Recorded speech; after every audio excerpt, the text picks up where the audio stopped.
Welcome to Peter and Ruffy's Football Show here on STV2. The main talking points on tonight's programme. Graham Murty says Mark Allen will decide on Rangers' January transfer business. Stephen Robinson admits Motherwell could sell Louis Moult in the January window. Derek McInnes is interested in Niall McGinn's return to Aberdeen.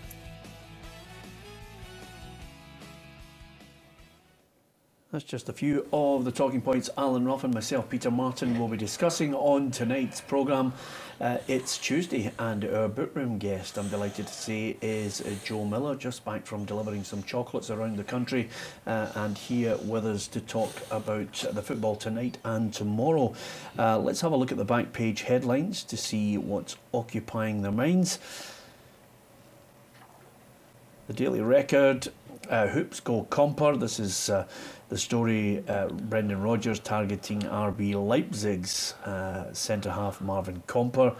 And there's another story at the top there, Stuart Milne saying Gers owe Derek McInnes an apology.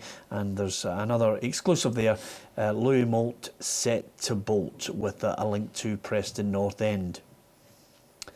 Here's the Mail, Manchester, Mourinho going ballistic about the Battle of Old Trafford after losing to Manchester City, and again the story there on Celtic looking at Marvin Comper. And the Courier, and this is Graham Gatland just saying that Hearts will be dangerous, but there's a bit of confidence around Dens Park. And the Press and Journal, as you can see, Don's back to basics now that McInnes is just basically concentrating on all things Aberdeen. So that's a look at some of the back pages, and of course there are some very good games to look forward to tonight and tomorrow. One of them, of course, is Hibs against Rangers, and the main news from Rangers ahead of this journey to Easter Road tomorrow is Graham Murty saying if they are going to make signings in the January transfer window, it's Mark Allen, the Director of Football, that will decide who comes in. I'm not involved in identifying targets, I'm involved in identifying characteristics and areas of the squad that we possibly need to strengthen. When it comes down to individual targets, it will be down to Mark and his recruitment team to put a group of targets or a group of available players there, and then selecting the best ones from that group. The squad is as it is at the moment. We identify there are areas we need to strengthen. It's then up to the recruitment group to make sure that those best targets are identified, and as and when a new manager comes in, they will be addressed at that time, along with the new manager's targets. If there is no one in place, then I'm sure that other plans will be put into place as well to try and help the squad through what have you said is a busy period. I wonder how many you think they need, Ruffy? I think I know how many they need to get out before possibly people come in. How many? I would say 7 out, and if we could get 7 in, but it's a strange one to sort of a debate about, because you would like to think if a manager's coming in January, he'd want to pick his own players. You know, I know he's saying he's got a list of players that he'll be looking at and want to bring in, but surely if another manager comes in middle of January, he's not going to agree with the players that he's got on his list. Do you agree with that? I think, yeah, absolutely.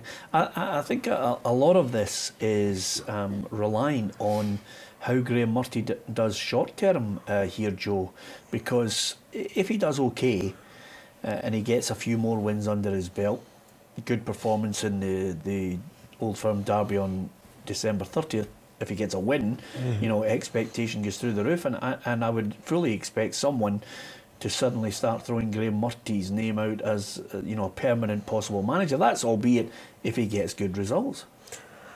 I think they should just give him it to the end of the season. I don't think they're in a good place at the moment where, you know, they should just give him it, because he's done well the past couple of games. He's got a couple of decent results. He obviously did when he took over the first time against Celtic at Parkhead. He did well, he got a draw out the match. So he does have a reasonable knowledge of how he set up a team, and get the best out of players. So I think he should be given an opportunity under the circumstances. But as he said there, you know, identifying targets, it's a big ask from it. It's all about the affordability of players, quality players now that Rangers can afford. And I think even if the players that are going to leave the club, I don't think Rangers are going to get a lot of money from them. Well, he's got to concentrate first of all on that match at Easter Road after 3 consecutive wins, double against Aberdeen, of course. The fight back and win over Ross County at the weekend. This one is a tough one at Easter Road. He's already been there to watch Celtic take on Hibs, and Graham Murty, first to admit, he left the ground early, but he was getting a little insight into how Hibs approached that match. We left because I don't think that Hibs will play in that manner against us. I don't think we were playing in Celtic's style. So we left and came back and then spent the next 3 or 4 hours watching different games and seeing different formations, because we think that Mr. Lennon is quite canny in his formational changes. He changes in-game, he changes from game to game. So I had to get a good feel, firstly for the place, that's why we went. Firstly for the environment our players are going to experience. But then also we had to get a view of their personnel, and we saw some of them against Celtic, but we saw a great deal more in the viewing of the games that we've done subsequent to that. Yeah, but there's no doubt about it. The confidence is growing, Ruffy, now that they've managed to get the 3 wins. That monkey's off the back now. Yeah, I think he's fortunate he left when he left. He left 20 minutes before the end, before Hibs actually started. I think if he'd have seen the last 20 minutes, I think he would have been a bit worried, because Hibs were firing all guns down flanks, you know, a lot of pace, you know, so he didn't see the best of Hibs at the weekend there, obviously, because he left. There was reasons why he left, but he'll certainly know the individuals, but I don't think Neil will stray much from the way the Hibs team played at the weekend. Yep, here's Graham Murty on those 3 wins back-to-back. I'm glad that it's off the players' back, because they're the ones who need to go and perform in a big game on Wednesday. So it's about confidence and making sure the players understand what we did well, where we can still improve, but small steps in building that confidence and building that identity again of the club that we'd like to be and the players that we'd like to go and take that mantle forward. Of course, off the field, Rangers have indeed made an addition. Barry Scott, he was part of a group of investors, Ruffy, that you know, provided £6.5 million in loans to the Ibrox club over the last year. I think a lot of Rangers fans are hoping they can find more money as well, because I don't think we've missed the point that they still need major investment to try and close that gap on Celtic. Yeah, well, I mean, Graham Murty's talking about the signings in January. The big telling point for me would be if they really do want Louis Moult. You know, now that Preston have said, yeah, we want him. You know, if Rangers really want him, have they got the money to pay for it? And I think you'll get an idea in January what players are coming in and if there is money available. Yep, of course, they're against the Hibs side that provided, as Ruffy and Joe mentioned, a great fight back against Celtic to get a 2-2 draw on Sunday afternoon. This is Neil Lennon talking first of all about how he's surprised that Rangers have taken so long to try and get a manager. Sign of the times, you know, I mean, 5-10 years ago, people would snap their hand off to be the Rangers manager. So it's difficult for me to comment because I don't know what was on behind the scenes. Like I said already, I was surprised Eric turned it down, but there are obviously personal and other reasons for him not taking the job. It is a bit peculiar, you know, a club of that standard and stature, that it has taken so long for them to get a manager in, but I think they will feel it's important that, you know, going forward, it's not a short-term fix. This one it's going to be a long-term one. Okay, that was Neil Lennon's thoughts on the manager. How do you see this one going, Joe? As the manager? No, game. The game, Hibs Rangers game. I think Graham Murty should have stayed because, like the last 20 minutes, as Ruffy says, Neil was able to change the match and throw some substitutions on and change the style of play and really take the game to Celtic. So, you know, it made Celtic worry a wee bit. They were all at sea at times. Defensively, they were you know, it was end-to-end stuff. There was balls getting cleared off the line, but they eventually got their just rewards and got something from the match. But it was a difficult game for Celtic. You know, it was never going to be easy, but Hibs played very well in the second half, particularly in the last 20 minutes, as Ruffy says. And that would have given an indication for what Rangers are going to expect. I think if you know, Neil will be wanting that form to carry on from the beginning of the match. But it will be. I think it will be an interesting game. But I do fancy Hibs. Okay. Neil Lennon says he doesn't have to lift his players for this type of game. These games take care of themselves in terms of self-motivating the team. But what you want is and to be fair, in the majority of the games, the teams played well. So I can't be overcritical of them saving themselves for big games and not doing the same for what would be perceived not so big a game. So I think it's just natural with the atmosphere and the energy and under the lights that, you know, straight away they'll be switched on. Okay, Joe's been hanging about with you too long. Big build-up, and then, of course, eventually he fancies Hibs. What do you think? No, I was impressed with Hibs as well. I know Celtic went into a 2-goal lead, but I thought up until then they did well against Celtic. But as a scoreline, 2-1 Hibs. Got there in the end. We'll have a quick break and see if I can put a rocket somewhere. Join us.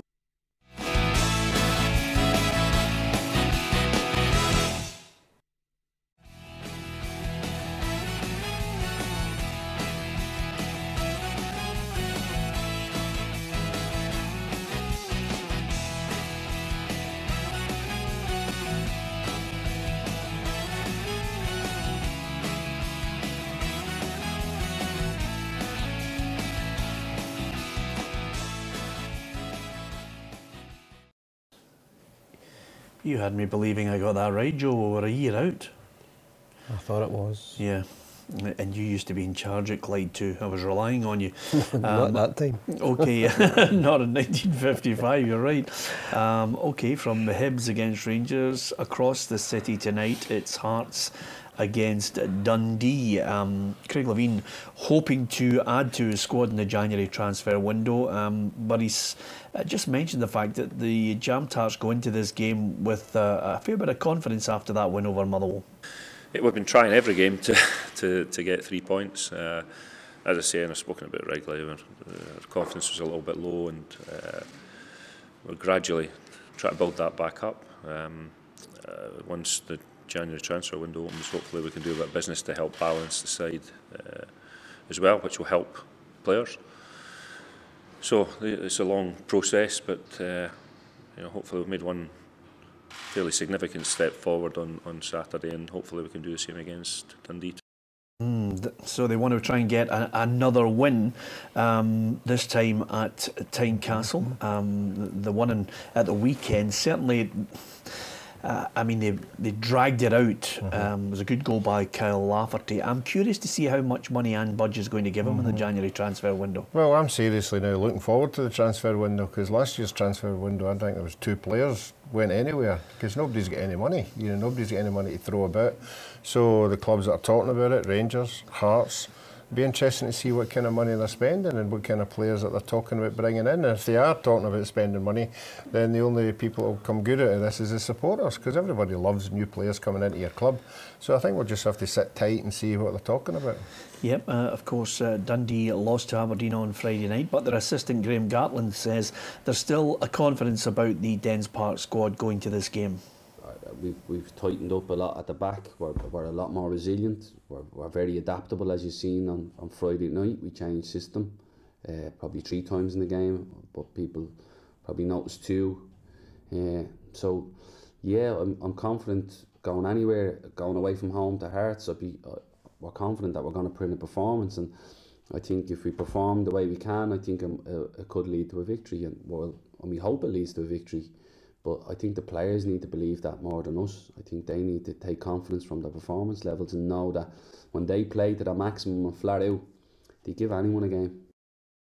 Okay, here's how that Hearts-Dundee match fits into the fixtures over Tuesday and Wednesday. As well as Hearts against Dundee on the Tuesday, it's Ross County against Kilmarnock. And then on the Wednesday, Celtic, Hamilton, Hibs against Rangers, Partick Thistle, Motherwell and St Johnstone against Aberdeen. Of course, Partick Thistle against Motherwell. The Fir Park fans are well aware of the fact that Louis Moult will be on his way. The big question is whether it's going to be in the January transfer window or indeed in the summer. I think Stephen Robinson has admitted that there is a possibility they could cash in next month. Yeah, that's the dilemma. But, you know, ultimately we've made Louis numerous contract offers now, you know, and Louis told me he won't be at the club after the end of the season, and we made offers probably above and beyond ourselves to probably make him the best paid player in the last 15-20 years at the football club.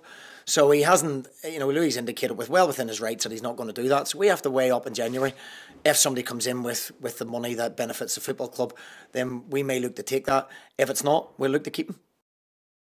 Yep. Of course, the story is that Preston North End have stolen a march on everyone, Ruffy. Yeah, they certainly have, and I don't think there'll be any point in Motherwell thinking he's going to stay, because I mean his wages, we're led to believe, will be 5 times what he's on just now, and obviously as a player he'll want to test himself back down there. We had him in the show, and the fact that he said something that was quite. He said when he was down playing in England, he never really got the praise that he gets up here, so coming up here has put him on the map. So I think he possibly would want to go down there and change that, so that show that he can play down there at that level. Yep, Stephen Robinson has admitted that he has no knowledge of any pre-contract so far.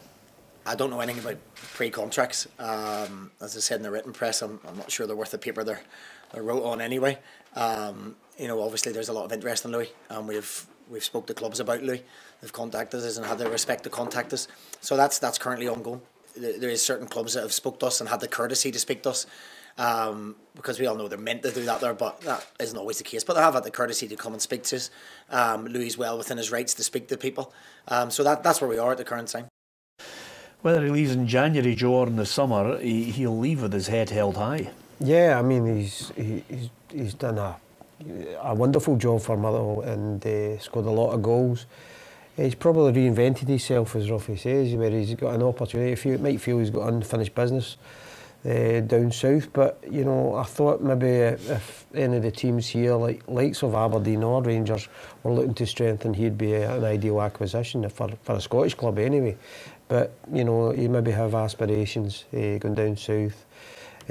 Obviously, the money situation will be dictating that. I think his salary, the offer that he's been offered here would be good, but I think down there you're in a different league altogether. Yeah, absolutely. Well, the stats for Louis Moult indicate that when he does leave Motherwell, he will leave a huge gap in that front line.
Not just a one-trick pony, Ruffy. I think the goal that he scored against Rangers in the semi-final displayed a real classy touch to him as well. Yep, not only that game, I think other games that he's played in, he's got a bit of quality.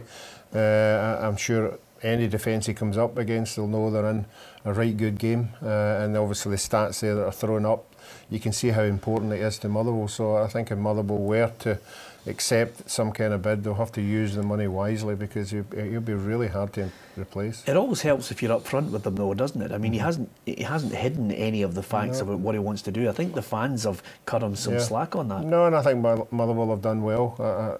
As the manager said there, they would be actively trying to attract him and tease him into doing another contract. So I think the Motherwell supporters can be happy with the club and the efforts that they've had to try and keep him there. But I think they're realistic as well, waiting to see what other clubs come. Yeah, well, he was speaking on our show back in October, and he was well appreciative of the backing he's had from the Motherwell fans. Start of the season, you know, I was a little bit scared of what kind of reaction I was going to get, actually. You know, it came out in the papers that I rejected the contract, which I did. So I was a little bit scared. I remember we were actually at Hampden at the start of the season against Queen's Park, and I was on the bench and I came on and they just started singing my song. I was like, oh, it's all right, I'm okay.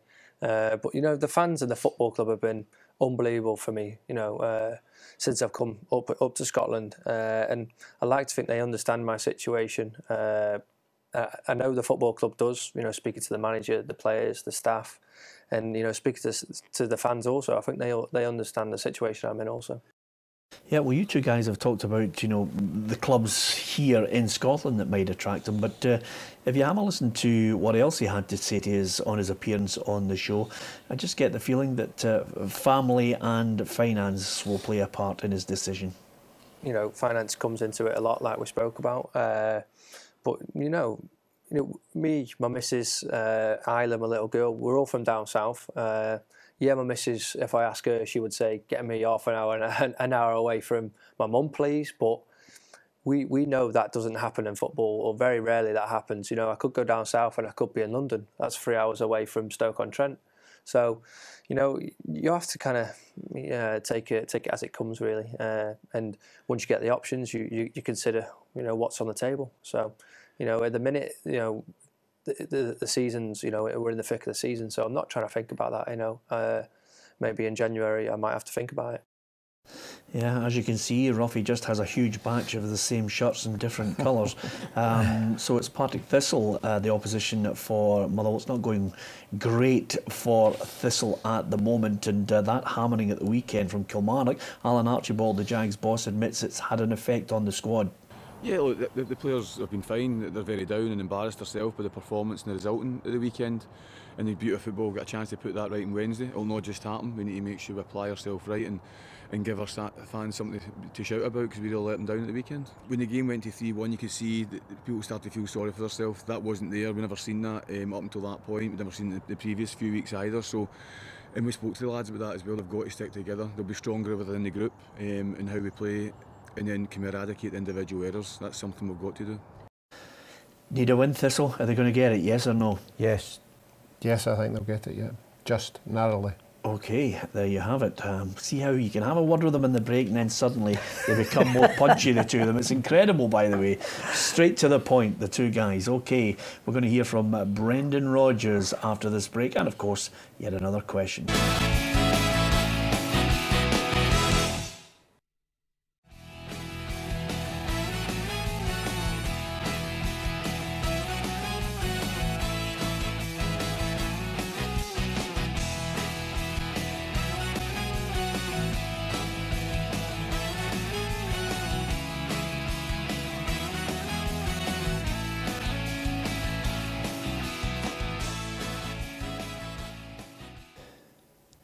You know, I was going to go in 1991. I looked at Joe and he was absolutely dead certain it was the 80s. Joe, Maurice Malpass threw you off the scent, yeah? Yeah, I did. Yeah, OK, which basically means I'm not going to listen to Joe for question number 3. St Johnstone against Aberdeen. Interestingly enough, we've had all the hullabaloo about Derek McInnes. Well, won't he now? He's just got to concentrate on what he's doing with Aberdeen. Recruitment could be a key issue in the January transfer window for the Dons. I wonder how much money he'll get off Stuart Milne to bolster that squad. One of the players he's interested in is Niall McGinn. You know, if Niall shows any sort of gives us any encouragement to come back, then I'd like to think that that's something we maybe will be able to do. So, but you know, I enjoyed working with Niall. Niall was a fantastic player for us. and everybody would welcome back with open arms if we could, if there was any willingness from Niall to be here. So you never know. You never know. I can't say categorically. It's all be Niall's decision when it comes round to it. Who's in the box seat for you, Ruffy, on Niall McGinn? Well, myself and Joe were at the game at Easter Road, and he was sitting behind me, so I'm led to believe that Hibs have spoken to him to see what he's thinking of doing. But if it's not Aberdeen, it's obviously Rangers, Hearts or Hibs, you know. And I always feel, I mean, I never went back to many clubs when I was playing. I always feel going back to Aberdeen, you would want something fresh, do you not think so? You want to go to another club, you would want to see the environment of another club, and these three clubs I'm talking about. Very few players go back to Aberdeen as well. I think I was one of the few. Yeah. It's different days now, but I think Hibs are in the box seat. I definitely think he would like to work with Neil again. Yeah, I mean, you think about it, as far as pre-contracts are concerned, you've got Louis Moult in there. Jamie Walker's got a decision to make as well. Niall McGinn, there's a fourth one that I mentioned to you guys. Aberdeen, McLean.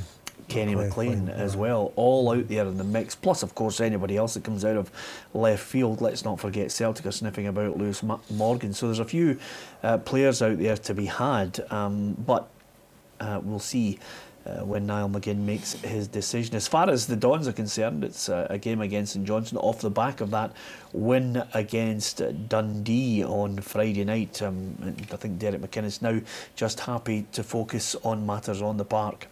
It's always important to win games. I think it doesn't happen very often when we go through a sequence of results, which we did do. And like I said, I think on the back of winning at Kilmarnock, losing those both games to Rangers was disappointing. We fell below our standards, and it was good to get back to some sort of normality in terms of the performance. I thought it was a far more Aberdeen-like performance. You know, it was a tight game, but we got the all-important goal, and we managed to see the game out quite comfortably.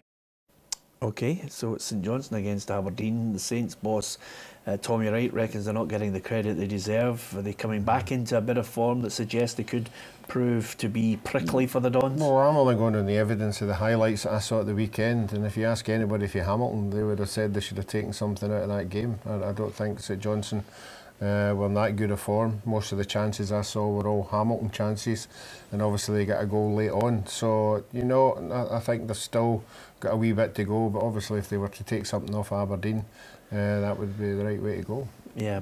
How do you see it going, Joe? I think Aberdeen will win. I think they'll be comfortable. Yeah, and can I actually just a curious thing that has dominated most of the papers as well. Stuart Milne, the Aberdeen chairman, we've already discussed the fact that I thought he handled the whole situation well. He thinks Rangers owe them an apology, or owe Derek McInnes an apology. I wouldn't like Derek McInnes to be holding his breath, would you? No, he won't be holding his breath, but I think you're right, Stuart did handle the situation very well, and I think he was, you know, he did it behind closed doors. He gave the courtesy to the manager. And he'll be also feel aggrieved that it upset the apple cart for a few weeks there. Aberdeen's formed up quite a bit, just with the distraction. I think the players took all that on board as well, that they maybe thought they were losing the manager and this, that, and the other. But, you know, I think Stuart handled the situation very well, very professional. And he showed that he wanted to hold on to his manager, which is more important. I'm a wee bit perplexed at that. I don't think Rangers really will give them an apology or owe them an apology, Ruffy, because at the end of the day, if Rangers want to wait 5 or 6 weeks to deliberate over a manager and explore other candidates along the way and then eventually move for Derek McInnes, they're well within their rights to do that.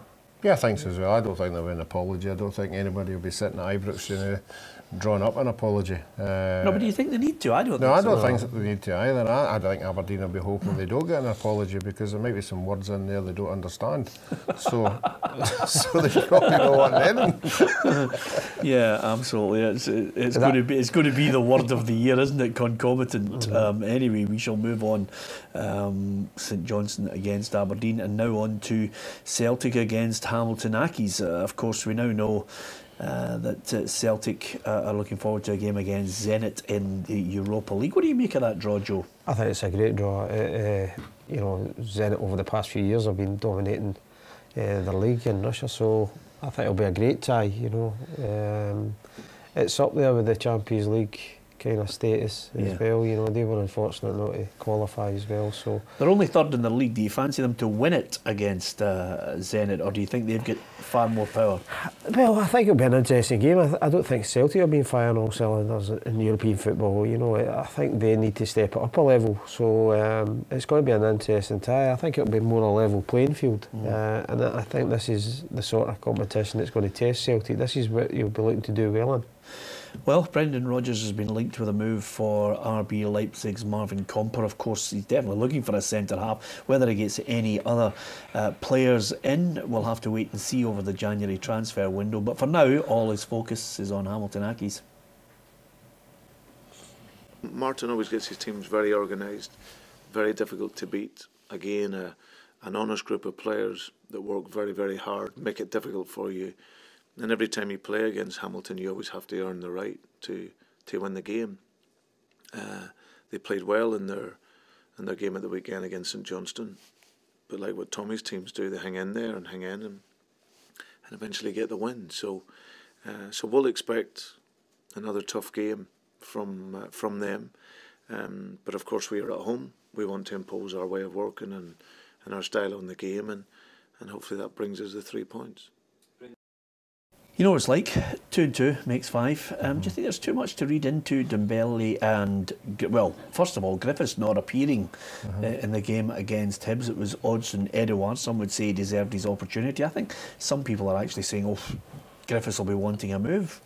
I don't know about wanting a move, but I'm sure a lot of us would like to know the reason why. You know, obviously Brendan Rodgers doesn't have to answer that. We think he's a massive big player. Every time Dembele's out, he's the man who scores the goals, and now he's nowhere to be seen. So I think it'd be interesting to get Brendan's views on, you know, why.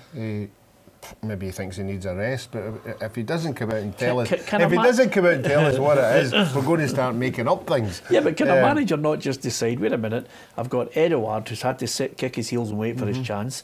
He's grabbed his opportunity.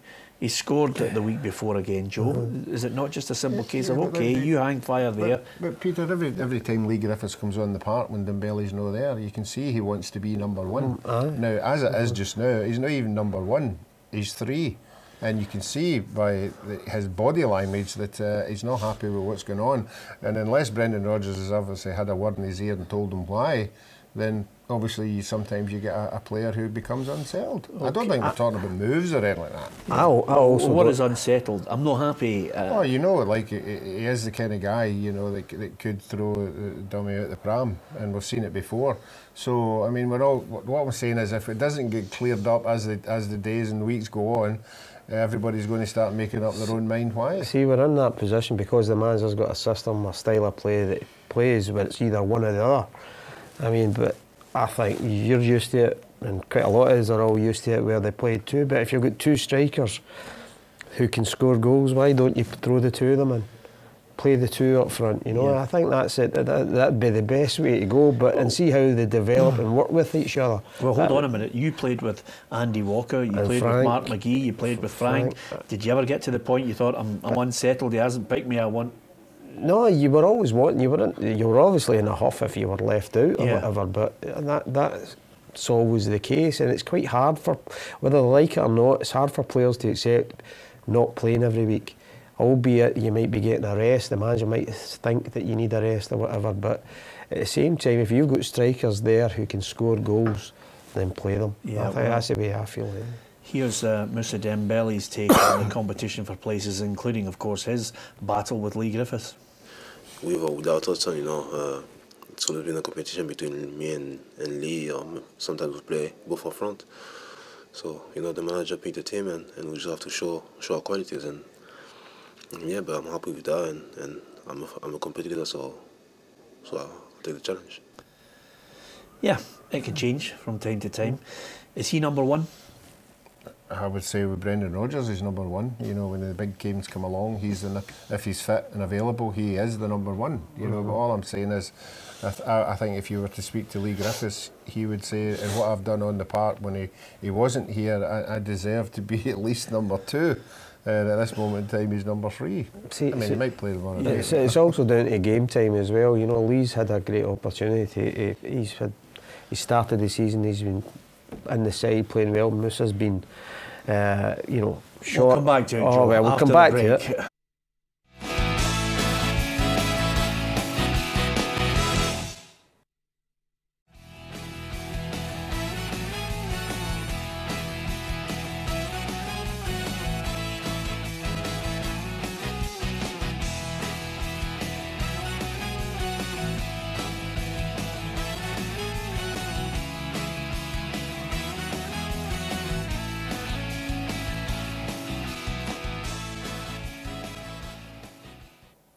Yeah, see, when you don't listen to Joe, you can nail it. In 1995 was the year.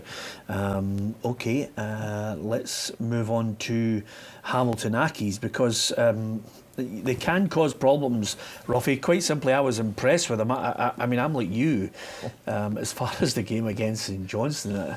They continue to defy everyone who's tipping them for relegation. I've tipped them, you've tipped them. I'm not sure, Joe, if you tipped Hamilton Accies, but you know, they can battle away and surprise us all with the results. Have they got what it takes to surprise Celtic? I wouldn't have said so, but Hamilton people will contradict me, because they have went to Parkhead. I think they've won.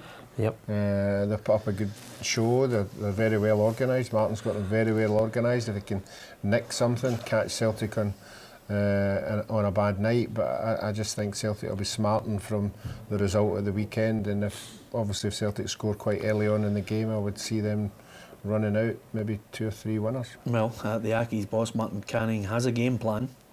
Well, you've got to believe you can go in there. You know it's going to be really difficult. You know Celtic, probably losing the late 2 goals against Hibs as well, are going to sharpen their focus when they'll be ready. So for us it's a difficult game. You know, going there you're going to have a lot of the time without the ball. You've got to be disciplined, you've got to work hard, the concentration levels have got to be high, and if you do that then you can go there and make it a tight game. We've done that last year on 2 occasions. I think we lost 1-0 and 2-0. The 1-0 game in particular was a tight game, and we had a couple of opportunities late on. We could maybe take something from it. Okay, you guys, give us your prediction on the basis that it would be interesting tomorrow to speak to you two if he played Dembele, Griffiths and Odsonne Edouard just behind him, Joe. But I can't see that happening. But how do you see it going? I think 3-0 Celtic. 3-0? Yeah. That comfortable? Yeah, they'll be comfortable. I'm going to go Celtic 2-0, Griffiths double. And okay. Not that Lee Griffiths is not capable of scoring 3 goals. He is more than capable of doing that, but let's treat that with a pinch of salt. Let's deal with some transfer news that we do know about, Ruffy. Danny Mullen has signed an emergency loan from Livingston to St Mirren. This is with a view to, obviously, a 5-figure fee going to Livingston in the January window, and a permanent move for Danny Mullen. So Jack Ross, again, you can see he's cherry picking good players, maybe getting ready for the loss of a likes of a Lewis Morgan. Yeah, I think that might be on the cards. There's enough players down in England and even here, you know, fancy the young lad.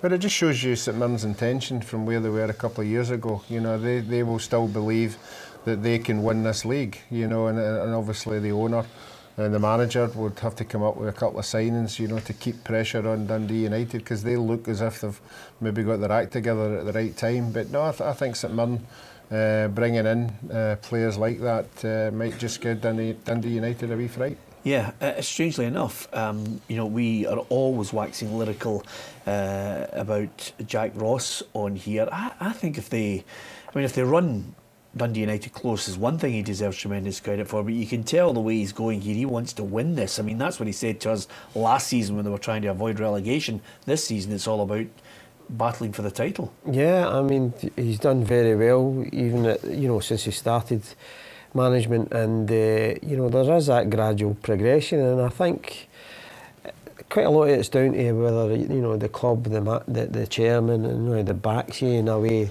you know, believes your ideas, and you know, and going forward. And if you're seen to be bringing in the right players and going in the right direction, then it works out great for you. But you know, who knows what can happen when you've got a tidy budget behind you. You know, he'd love to be able to spend a few $100,000 and get the players that he would like. Yeah, dare I suggest to you, this month is going to make or break St Mirren. To be perfectly honest with you, Ruffy, because on the horizon after that win against Brecon, Dunfermline, Queen of the South, Dundee United and Morton. Well, I mean, as a player, that's the games you want to play in.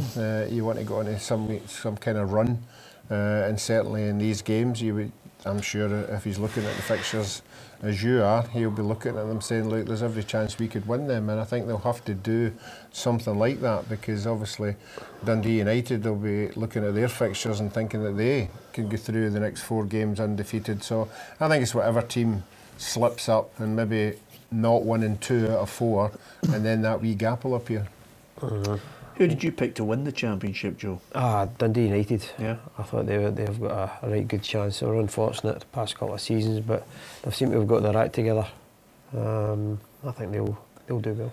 Okay, a couple of things to finish with. There's a survey.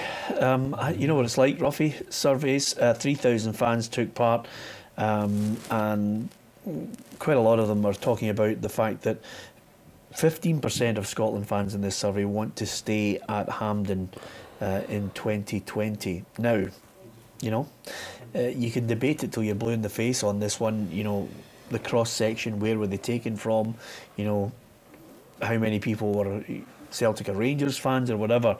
You could dissect this. Is it a fair representation of the country and how they feel about Hampden? And I think we've got to respect everybody's opinion on this. But sometimes I think over the course of the last few months, there are strategically negative stories placed here and there, questions asked to try and destabilise people's thought process on Hampden and staying there. Yeah, no, I think there's a lot of things going on behind the scenes, you know, with SFA and obviously Queen's Park, and everybody's jostling for which way we're going to go here. I think we agree that if there is any money going about, you know, we've got a big tournament coming up that we're going to be giving some games at. Let's tidy the stadium up and let's make it a wee bit smarter than what it is. I still think it's our national stadium. I mean, a lot of players are fortunate enough to go and play at Hampden 2 or 3 times, 4, 5, 6 in their career. There's a lot of players don't get the chance to play at the National Stadium, and I think that's what the National Stadium should be for, you know, for teams that don't get to semi-finals or finals. And but I would like to see it improved a wee bit. But I'm nearly getting bought into moving it about. Nearly. Who have you spoken to? No, I'm not spoken to anybody. But I'm just thinking when I think of big games coming. If the stadium stays the same, I'm looking at obviously Ibrox, Parkhead, Aberdeen for certain games. Not cup finals and semi-finals. Oh, where are they going? They're Hampden. They're at Hampden. Oh no, Hampden's shut by then, Ruffy. No. You and I are absolutely dead in the water. Dead in the water if that place does not get a renewal of the international games, because it won't be kept going on concerts. You know, there's only so much Bruce Springsteen can do for Scotland. Well, if that is what's going to happen, and then what did you think was going to happen? Well, I mean, Queen's Park are on to losers then. Well, Queen's Park won't have any money. Well, SFA are calling the shots then. They're calling every shot that is going out there. This is the critical part of it, Joe. Yep. You know, if they pull the plug on Scotland at Hampden, I think, you know, Queen's Park as a club will look at it and say, okay, we've got some prime site to sell flats. Then they'll need to go and look somewhere to play. Can they renovate, or can they be accommodated at lesser Hampden? Not really. When you're going to sell, when you'd have to sell lock, stock and barrel of that stadium. I don't see how they can resolve that part of it. No, it's if you want to go to Glasgow. I mean, I think there's a lot of the politicians and side of things they're all shouting it for it to be taken through to Edinburgh. And use Murrayfield. But why would you give money to rugby? I don't. Exactly. Come on, exactly. Joe. I wouldn't do it. Yeah. He's been boxed in already. He wants you to be resolute in this. I definitely think. I think Hampden's been there. You know, I think they've got to do something about it. What's the problem? Because, see, to be honest with you, Joe, it's down to money. Yeah, it is down to money, but I think it's people who want to get their hand in the till and get some of the money for games and big games at their grounds. The problem is, Joe, it's not any more difficult to get away from Hampden than it is from Ibrox or Celtic Park. I mean, I could be sitting in traffic for an hour outside a Champions League game at either club. I just think it's easy enough for us to try and find the money from somewhere to rectify the problem, which, as we all know, is quite simply the distance between the fans and the park. I think that part of it they got wrong. And if they can rectify that, you know, and listen, we've got some talented engineers in Scotland down through the years. We could easily rectify that problem with the stadium. Possibly, but I think the problem does come down to money, and you know, they're not speaking to the rest of the clubs either regarding this. You know, I think the whole of Scottish football's got to come together on it. Definitely. It's not a dump, Ruffy. It's a good stadium. It's a lovely stadium, and I've been in it against Italy. We've been in it against Spain. It's bouncing. I've watched Champions League finals, and I'm only thinking about the supporters behind the goals. Well, and I've been there. We can fix that. Well, let's do it. Well, let's do it. Let's do it. Are we doing this for the people that just don't want to travel? If you want to go to a game, get yourself to the game. Yeah. I mean, is it just all because of the journey? As I say, Joe, you know, let's be honest about it. Good teams create a good atmosphere. Is that fair? That's fair. Okay then. You stay or go, Joe? I didn't know. You know, you two have been fudging it for the whole programme. Stay. Stay? Yep. Whew. Okay. 3 of us are stay. You can give us your thoughts on that as well at Peter and Ruffy on Twitter, facebook.com/Peter and Ruffy. Great to have Joe Miller on the programme. He's about to get on a speedboat. He's dangerous where Joe's going. He's got to lay the chocolates down, get out without anybody finding him. From Ruffy and myself, good night.